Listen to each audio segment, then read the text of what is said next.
Okay, so welcome everybody. It's 4 o'clock, so we're going to start.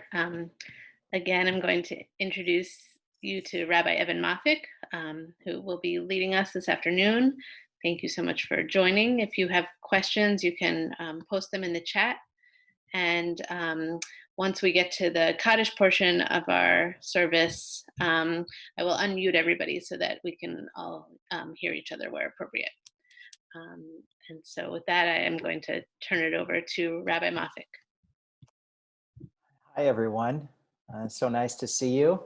I hope you're all safe and warm and comfortable and in as much as good health as can be. These are kind of anxious times, as we probably all are experiencing. We're psychologically, emotionally, spiritually, and it's nice to be able to gather like this in prayer and to experience some virtual community.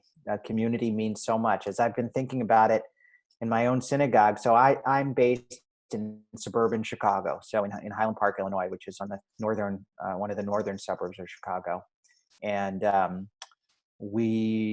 synagogue is really a lifeline for many people. It's where they find their community, it's where they find their friends, and being cut off from that has been hard. So I hope that we're all taking the time to connect with people by voice, by Zoom like this, in every other way possible.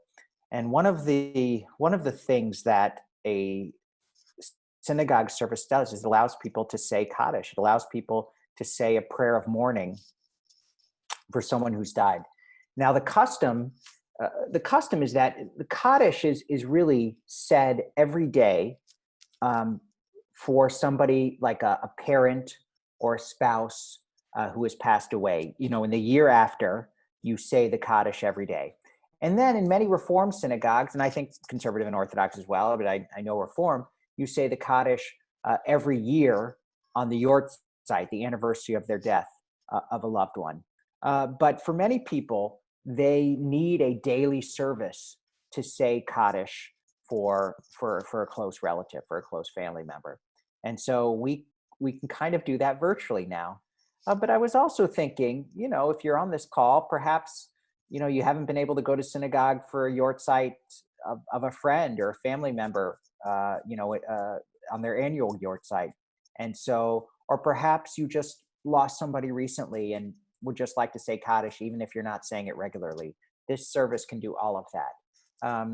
And the Kaddish prayer, it's quite an interesting prayer. We probably don't have enough time to really deconstruct, and maybe we'll eventually do a virtual class on the Kaddish prayer, but it is an extraordinary prayer in that most of it's not even in Hebrew.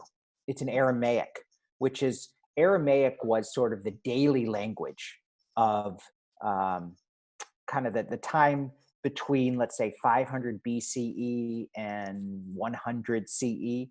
Aramaic was spoken kind of like English is spoken today. Prayer was in Hebrew, but daily conversation and much of the Talmud is in Aramaic, and much of the Kaddish is in Aramaic. And you can kind of tell because a lot of the words have an aleph at the end, the Hebrew letter. The Kaddish also was not originally a prayer of mourning. The Kaddish was originally a prayer of scholarship. So a rabbi would teach a lesson. And then at the end of the lesson, the students would stand up and the students would say what's called the Kaddish de Rabbanan, which means the rabbi's Kaddish. And it was a prayer thanking God, acknowledging God as sort of a way of honoring the rabbi who had just taught. That, and it's still called the Kaddish de Rabbanan, is the rabbi's Kaddish that's said to honor a scholar who is teaching. However, what most historians think is that during the Crusades, which of course were this awful period around 1100 CE, where there were, crusaders, knights sent out from Europe to liberate the Holy Land. And on the way through Europe, many towns were destroyed. Towns where many Jews lived were destroyed. And tens of thousands of Jews were murdered during the Crusades. And the custom of saying the Kaddish de Rabbanan, the rabbi's Kaddish, in memory of a beloved teacher started to be practiced. So people would light a candle, just like lighting a Yortzeit candle today, and say the Kaddish de Rabbanan to remember a great rabbi.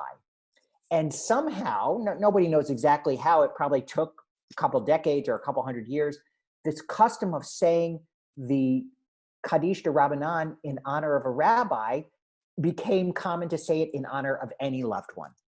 And so this custom of saying the Kaddish on a Yortzeit in memory of a loved one, that became standard Jewish practice, even though it didn't start that way. Just shows you how prayers can take on different roles. And that's one of the reasons that if you read the English text of the Kaddish, it doesn't talk about death at all.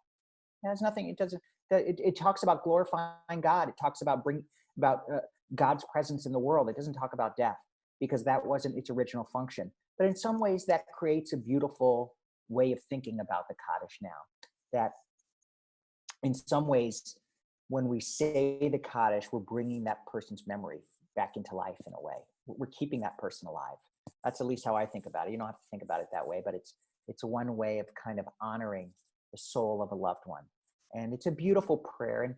And part of the power of the prayer, I mentioned if you read the English translation, it doesn't talk about death, it only talks about life. But I think few people read the English translation because part of the power of the Kaddish is in the rhythm of the Hebrew words.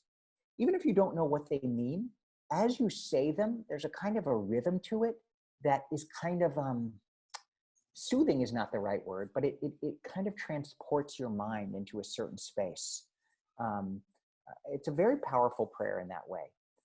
So we're going to say the Kaddish, and I encourage you, if there's somebody in particular you're thinking about, you can even say their name out loud right now. You can say it to yourself, you can say it out loud, you can just say it in your heart. But think about those people, honor their memory, and you can join me in saying the Kaddish prayer right here. I'll wait for a minute so everyone can get comfortable and see the words. If you want, you can stand up. I'm going to stand up. You don't have to. Wait, let's see. Can you see me? Okay, here I am.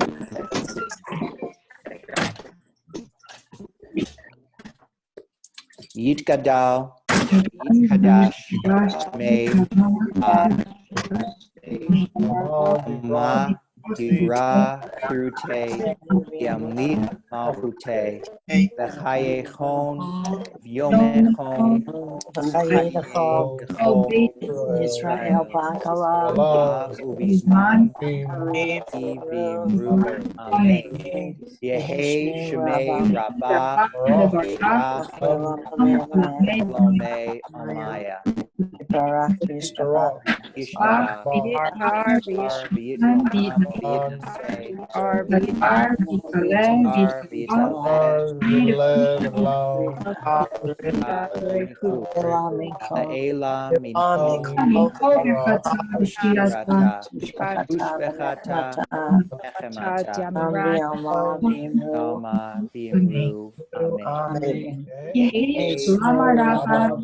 Shalom